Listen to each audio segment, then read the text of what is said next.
جب ارجنٹینا نے اپنے ہی شہریوں کے قتل عام کے لیے تاریخ میں پہلی مرتبہ طیارے کا استعمال کیا۔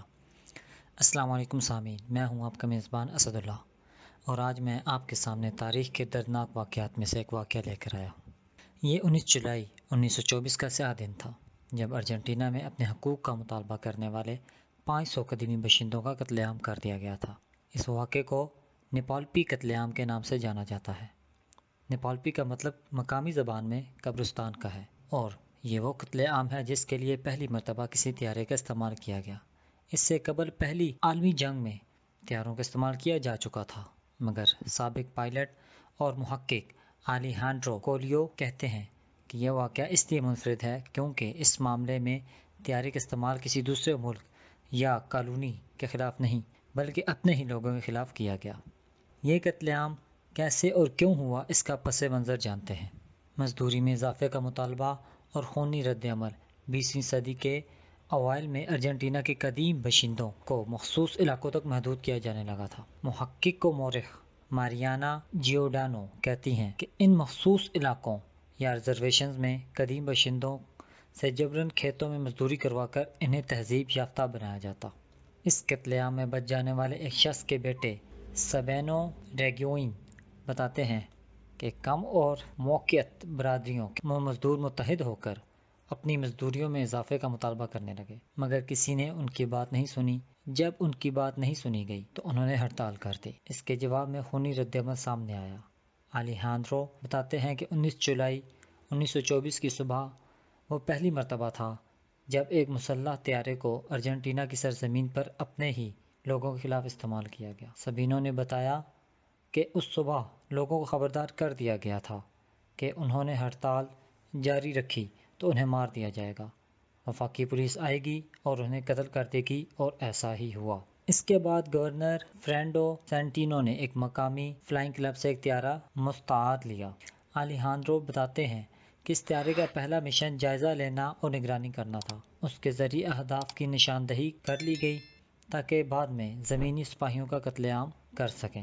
سابینو کہتے ہیں کہ طیارے کے ذریعے یہ پتہ لگایا گیا کہ مقامی باشندے کدھر جمع ہوتے ہیں۔ وہ کہتے ہیں کہ سانے میں بچ جانے والے لوگوں نے بتایا کہ انہوں نے کبھی نہیں سوچا تھا کہ کوئی لوہے کا ٹکڑا ہوا میں اڑ سکتا ہے۔ اس سانے میں بچ جانے والے افراد کی ایک عزیزہ میڈیلڈے رومالڈو، جو اب 90 برس کی ہو چکی ہیں، بتاتی ہیں طیارہ ٹافیوں کی تھیلیاں گراتا ہوا گیا اور پھر فائرنگ شروع ہو گئی۔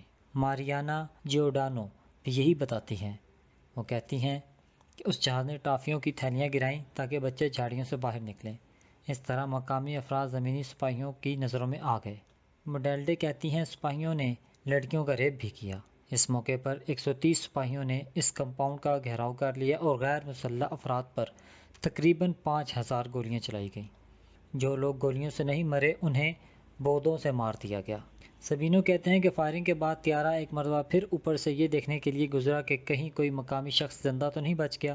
اس دن نیپالپی میں 70 سے 80% افراد کو قتل کرنے کے بعد ٹکڑے ٹکڑے کر کے اجتماعی قبروں میں پھینک دیا گیا۔ الیجانڈرو کہتے ہیں کہ سن 1924 کا زمانہ اگر تصور کیا جائے تو ارجنٹینا کی کسی قدیم آبادی کے اوپر اڑتی کسی چیز کو لوگ جادو یا خدا سمجھتے ہوں گے، مگر یہ تو موت تھی۔ جرمن ماہر اقوام رابرٹ لیہمسن نتشے نے اس قتل عام سے قبل اس طیارے کی تصویر لی تھی، جو سن 2009 میں ماریانا نے دریافت کی۔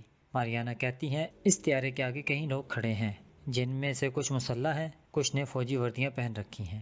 وہ کہتی ہیں کہ اس تصویر کے پیچھے لیہمن نے خود اپنے ہاتھ سے لکھا تھا، مقامی باشندوں کی بغاوت کے خلاف استعمال کیا جانے والا طیارہ۔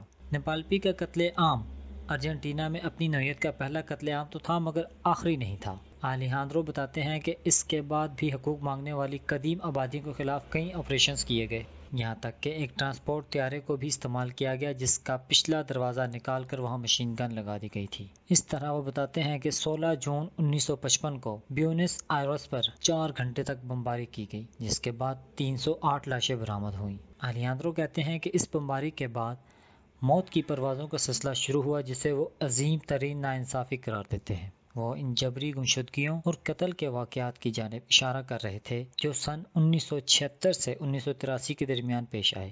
ان برسوں میں ارجنٹینا کی زمام اقتدار فوج کے ہاتھوں میں رہی، جس دوران 30,000 سے زائد لوگوں کو غائب کرنے کے بعد باندھ کر ریو ڈی لا پلاٹا نامی دریا میں پھینک دیا جاتا۔ اس واقعے کے 98 برس بعد ایک ٹرائل ہوا، جس کے بعد مئی 2022 میں وفاقی عدالت نے ریاست کو اس کا قصوروار ٹھہراتے ہوئے اسے انسانیت کے خلاف جرم قرار دیا۔ مگر اس سانحے میں بچ جانے والوں کے لواحقین اب بھی کسی نہ کسی طرح خوفزدہ ہیں۔ میڈیلڈے کہتی ہیں، میرے بچوں کے بچے اب میری زبان نہیں بولتے کیونکہ میں نہیں چاہتی کہ وہ یہ زبان بولیں، کیونکہ اگر کل کچھ ہوا تو انہیں نہیں پتا ہوگا کہ خود کو کیسے بچانا ہے۔